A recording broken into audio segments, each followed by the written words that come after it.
Yeah, okay, but it's metal. I mean, metal is the hamburger of the music world. You don't buy a burger from a Michelin star chef. It's normal people's food. Metal is normal people's music. You don't buy expensive gear to distort it. Well, hey there, Eric. Thanks so much for writing in, and I do get what you're saying. Yeah, I'm sorry I'm making content for normal people, making normal people's music. Apparently, we're not on your level, and you know what? We'll never be that good. Good luck to you and your style. I mean, like, I'm sure there's got to be an audience out there for somebody of your caliber. I'd highly recommend maybe getting together with that guy with the degree in piano who came on the show there a couple years back, who thought his farts didn't stink either. Maybe you guys can huff each other's farts and sell that to the world. Good luck with that.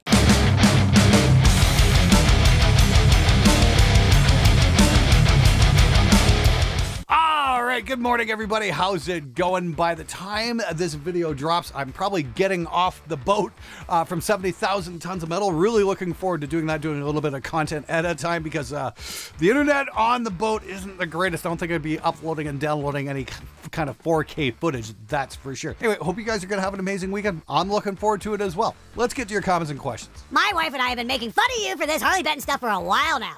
After months and months of your endless whining and claims that they're just as good, I decided to go buy one. I couldn't believe that most of their guitars are around $166. So I bought one as a joke. I should have it by Monday. The quality of the Harley Benton will determine if you can be trusted or not. Well, hopefully you've been paying attention, because the one I really recommended was the Goto series, especially the double cut. I had the single cut, it was pretty good. The double cut is fucking magnificent. I've got it in this awesome Pelham blue, and $269. It's kind of hard to beat, to be honest with you. The other thing is, you know, if you're going to shoot them out, make sure you record them and play them back. Don't just listen in the room, because they will sound different acoustically. But hey, man, thanks for watching the show. Thanks for paying attention. I hope you like your new guitar. And for the love of crap, I hope you didn't buy one of the active series, because I've been telling everybody, avoid those like a bad case of herpes. Sweet! Looking forward next week to see what's up with that other Schechter. My Harley Benton 2x12 with greenbacks arrived at the same time as all the other stuff I had coming, and it's happily sitting behind me. I love it. I was talking to my friends on Tuesday, and they said, there's no way you can lift a 2x12 like that, Cab. You're saying. I turned around, and my video said, bullshit, watch me, and then swung it around. Looks on their faces were wonderful. Well, hey, man, that's so great that you had a Harley Benton greenback cab show up, and that you like the sound of it, and that it doesn't weigh an awful lot. Wow, it's almost like I'm trying to give out useful advice in my reviews or something weird like that. It's not some conspiracy. I actually try and deliver value to the show. That reminds me, if you do find my show valuable, hit the subscribe button so I can grow this thing. And once again, we're going to give away my Mark 1 5150 at 550,000 subscribers. So if I haven't hit that by now, I'm probably pretty damn close, and I need your help to make that happen. Hit the subscribe button. I'd really appreciate it. I work on vintage tube amplifiers every day, and there's really no difference in tubes except reliability and initial failure rate in modern tubes. I started using a Reaper with a Scarlett 2i2, and the free amp sims I've tried sound incredible. No difference between tubes? What the hell are you talking about? That's blasphemy. You're wrong, man. Because I can tell the difference. Fuck you. Seriously though, I am going to be doing another tube shootout sometime this year. I've got a friend who's got a nice collection of old tubes. You know, he's got some old Mullards and whatnot,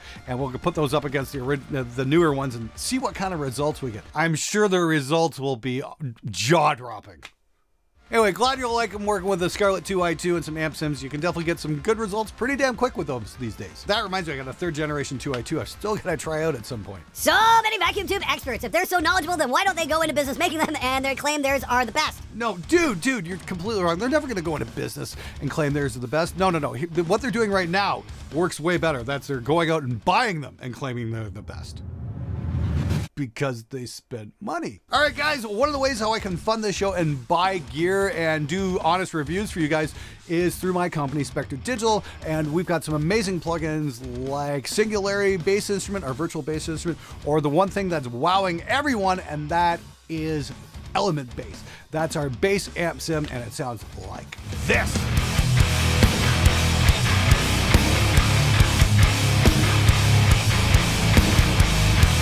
If you haven't got it, run over to Spectre Digital and grab your copy today and add the missing element to your mixes.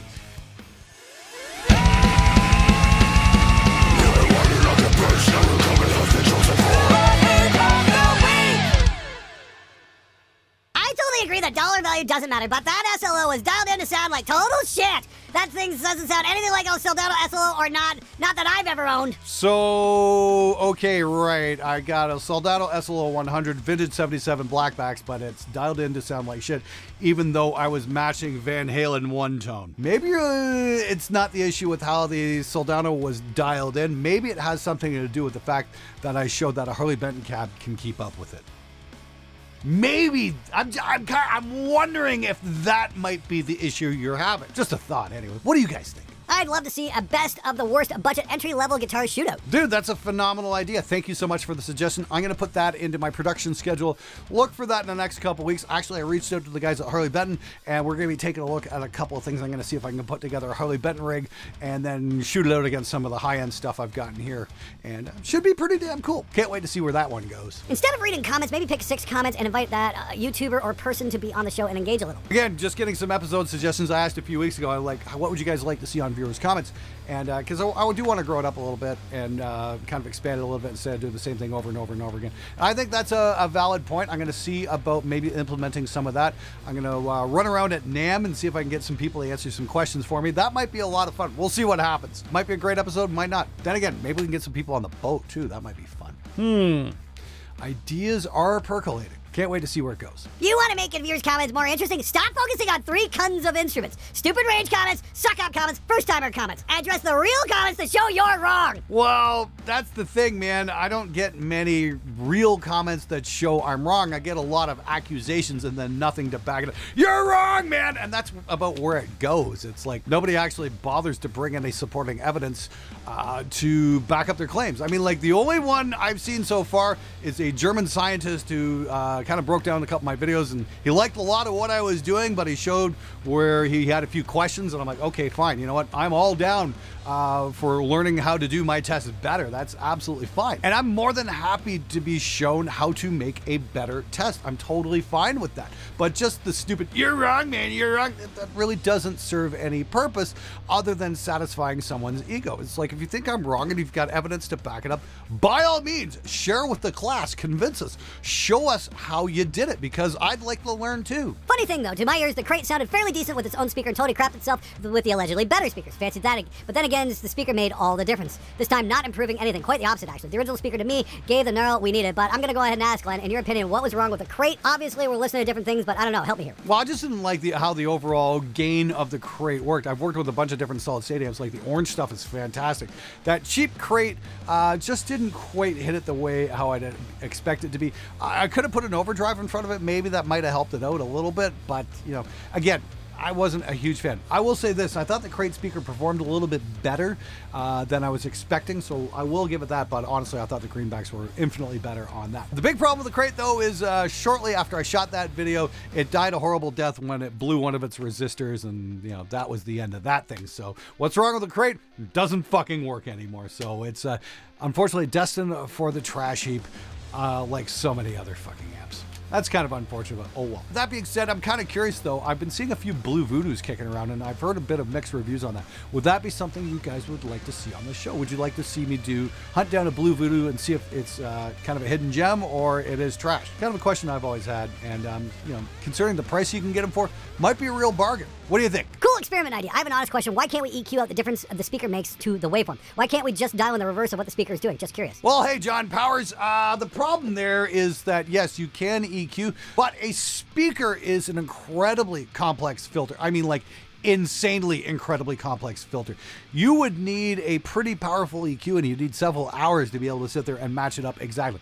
Yes, it's possible. Is it practical? Maybe not so much. But hey, if you want to try it, good luck to you. Do you have any, like, ultimate guide on guitar speakers? I seem to be trying to build my own cab, but when I search for guitar speakers, all I get are Celestians. Again, not a half bad episode idea. I don't know if I have the time to put that together. Might be pretty cool, some kind of ultimate speaker guide. Yeah, we could look at Celestians, but we could look at a whole bunch of different brands as well. Might be cool, but that one would definitely take an awful lot of work.